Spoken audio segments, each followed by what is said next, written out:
नमस्कार साथियों, मैं भी कुमार आप सभी का स्वागत करता हूं फिर से एक न्यू वीडियो में। आज हम लोग स्टार्ट करने वाले हैं यूपी डीएलएड सेकेंड सेमेस्टर राजन सीरीज के अतुलनीय क्वेश्चंस को। इससे कि पिछली क्लासेज में मैंने पिछले की 2 क्लासेज में बहुविकल्पीय के सारे क्वेश्चंस को कवर कर लिया है। आज हम लोग देखेंगे अतुलनीय प्रश्नों को। तो चलते हैं।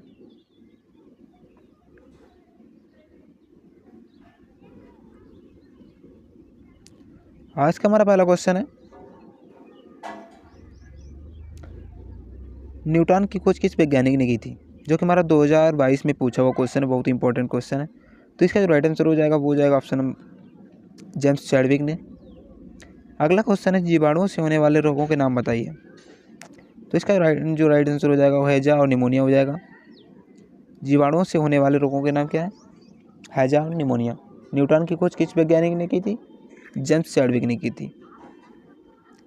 अगला क्वेश्चन है,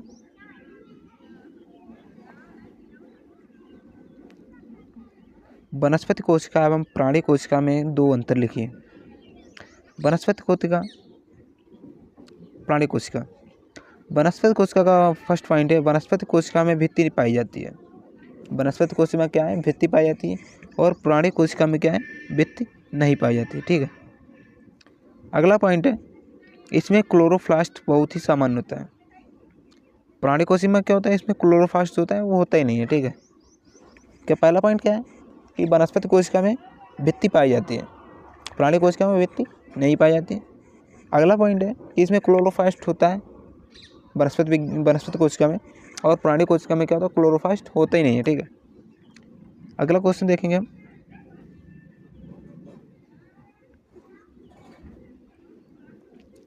समस्थानिक किसे कहते हैं? उदाहरण दीजिए।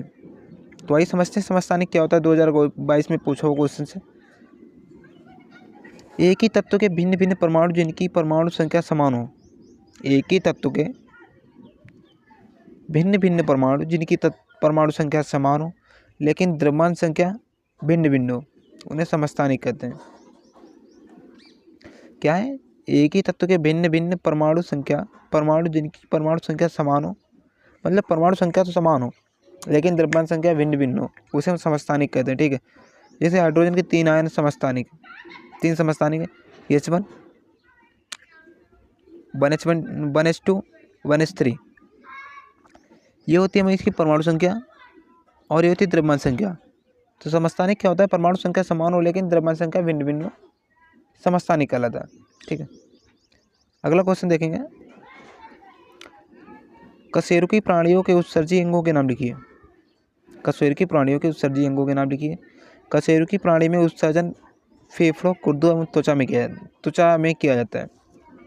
कशेरुकी प्राणी में जो उत्सर्जन होता है फेफड़ों, गुर्दों और त्वचा के माध्यम से होता है। ठीक है।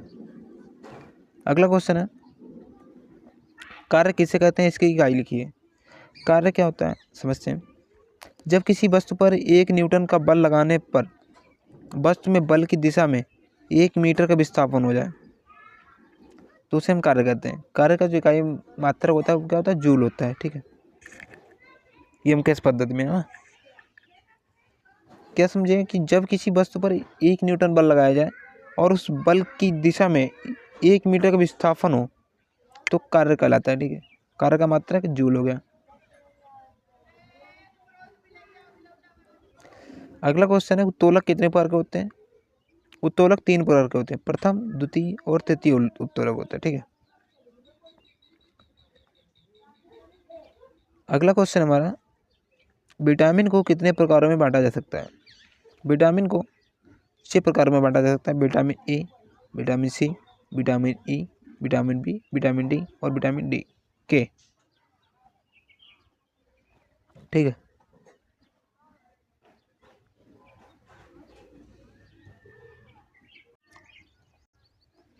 अगला क्वेश्चन है, किसी एक ऐसे भोज्य पदार्थ का नाम बताइए जो मात्र जंतुओं से प्राप्त होता हो। किसी एक ऐसे भोज्य पदार्थ का नाम बताइए जो मात्र जंतु से प्राप्त होता है, तो दूध हो जाएगा। ठीक है। शरीर वर्धक भोजन किसे कहते हैं? शरीर वर्धक, प्रोटीन युक्त भोजन शरीर वर्धक भोजन कहलाता है। जाहिर सी बात है, शरीर वर्धक मतलब जो शरीर के लिए फायदेमंद रहता है उससे हम क्या कहते हैं? प्रोटीन युक्त भोजन होगा तभी तो फायदेमंद होगा ना। अगला होगा, मनुष्य को प्रतिदिन अपने भोजन में कितने पानी की आवश्यकता होती है? मनुष्य को प्रतिदिन अपने भोजन में 1.5 से 2 लीटर प्रतिदिन पानी की आवश्यकता होती है। ठीक है। अगला क्वेश्चन है, कुपोषण किसे कहते हैं? अपर्याप्त भोजन अपर्याप्त पोषण का कारण बन जाता है। अपर्याप्त भोजन अपर्याप्त पोषण का कारण बन जाता है। इससे उत्पन्न स्थिति को कुपोषण कहते हैं। अपर्याप्त भोजन यानी भोजन की कमी से पोषण में कमी बन जाती है। ठीक है।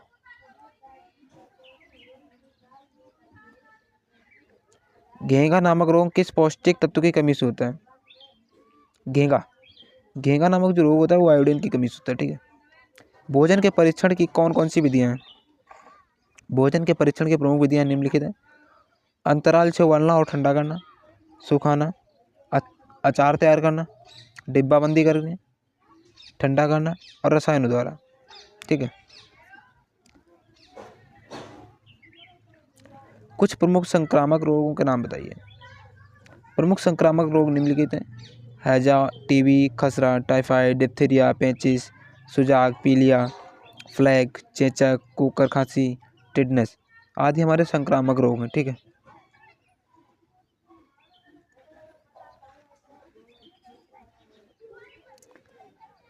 अगला क्वेश्चन है, शारीरिक व्यतिक्रम किसके कारण होता है? शारीरिक व्यतिक्रम दूषित भोजन, दूषित वातावरण तथा सूक्ष्म जीवों के प्रकोप से शारीरिक व्यतिक्रमण होता है। दूषित भोजन, दूषित वातावरण तथा सूक्ष्म जीवों के प्रकोप से क्या होता है? शारीरिक व्यतिक्रम होता है।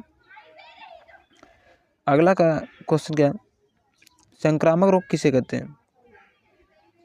अभी हम लोगों ने पढ़ा था कि संक्रामक रोग के उदाहरण बताइए, जैसे हैजा हो गया, टीबी हो गया, टिटनेस हो गया, खसरा खांसी हो गया, ये सब संक्रामक रोग थे। अब हम देखेंगे संक्रामक रोग किसे कहते हैं। संक्रामक रोग ऐसा रोग होता है जो किसी व्यक्ति से दूसरे व्यक्ति तक प्रत्यक्ष या अप्रत्यक्ष रूप से पहुंच जाता है। अधिकतर वो त्वचा से ही होता है, एक दूसरे के पास में आने से होता है। ठीक है।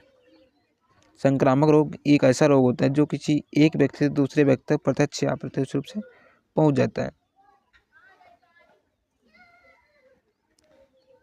अगला क्वेश्चन देखेंगे, वर्धी प्रजनन किसे कहते हैं? वर्धी प्रजनन प्रायः पौधों में पाया जाता है जब पौधों के वर्धी भाग जैसे जड़, तना, पत्ती से नए पौधे का जन्म होता है तो इसे वर्धी प्रजनन कहते हैं। अगला क्वेश्चन देखेंगे, संचारी रोग किसे कहते हैं? वह सभी रोग जिनके तात्कालिक कारण सूक्ष्म जीव होते हैं तथा ये रोग एक दूसरे मनुष्य आदि तथा छुआछूत के कारण फैलते हैं, उन्हें संचारी रोग कहते हैं।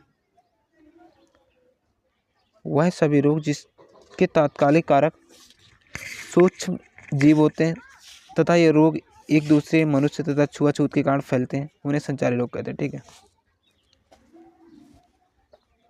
अब हम देखें संचारी रोग कितने प्रकार के होते हैं। तो संचारी रोग 2 प्रकार के होते हैं, सांसर्गिक रोग और संचारी रोग। अभी हमने संचारी रोग पढ़ ही लिया है जो कि एक छुआछूत के कारण फैलते हैं। ठीक है। अब हम देखेंगे क्वेश्चन नंबर 21। क्वेश्चन नंबर 21 क्या है कि परमाणु का आवेश क्या होता है? परमाणु का आवेश हमेशा 0 होता है। ठीक है। अगला क्वेश्चन, परमाणु संख्या क्या होती है? वह मूलभूत संख्या जो उस परमाणु के नाभिक में प्राय न्यूट्रॉनों की संख्या को बदलती रहती है। वह संख्या इलेक्ट्रॉन की संख्या के तुल्य भी होती है। इसे प्रोटॉन संख्या भी कहा जाता है।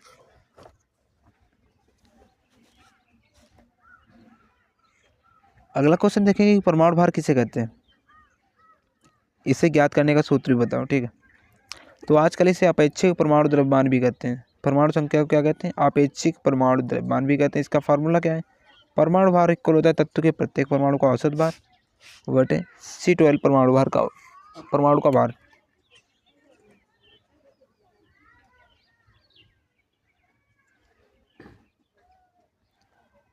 अगला क्वेश्चन है, परमाणु द्रव्यमान संख्या क्या है?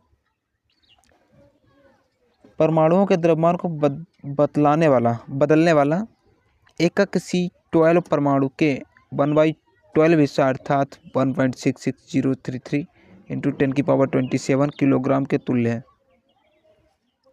ठीक है। अगला क्वेश्चन, संयोजकता किसे कहते हैं? किसी तत्व के परमाणु में बाह्यतम कोश में उपस्थित इलेक्ट्रॉनों की संख्या को तत्व की संयोजकता कहते हैं। किसी तत्व के परमाणु में बाह्यतम कक्षा में उपस्थित इलेक्ट्रॉनों की संख्या को तत्व की संयोजकता कहते हैं। अगला क्वेश्चन है यौगिक किसे कहते हैं? दो अथवा दो से अधिक तत्वों को निश्चित अनुपात में संयोग करके एक नया पदार्थ बनाते हैं, उसे हम यौगिक कहते हैं। ठीक। अगला क्वेश्चन है मिश्रण क्या है?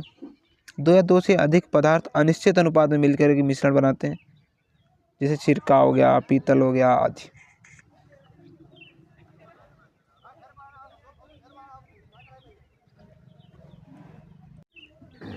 प्रतीक किसे कहते हैं? किसी वस्तु के नाम को कम से कम शब्दों में व्यक्त करना प्रतीक कहलाता है। जैसे हम कार्बन को क्या करते हैं, सी से प्रतीक करते हैं, नाइट्रोजन को एन से डिनोट करते हैं, ये क्या होता है, प्रतीक कहलाता है। ठीक है। अगला क्वेश्चन है पास पड़ोस में होने वाले परिवर्तन कितने प्रकार के होते हैं? ये परिवर्तन निम्न प्रकार के होते हैं, जैसे तीव्र एवं मंद परिवर्तन, अनुकूल तथा प्रतिकूल परिवर्तन, अनियमित एवं नियमित परिवर्तन, प्रत्यावर्ती अप्रत्यावर्ती परिवर्तन, भौतिक रासायनिक परिवर्तन, नियंत्रित अनियंत्रित परिवर्तन, कृत्रिम परिवर्तन। ठीक है। जैसे कि हमने एक क्वेश्चन भी पढ़ा था कि भूस्खलन क्या है, ये एक अनियमित परिवर्तन है।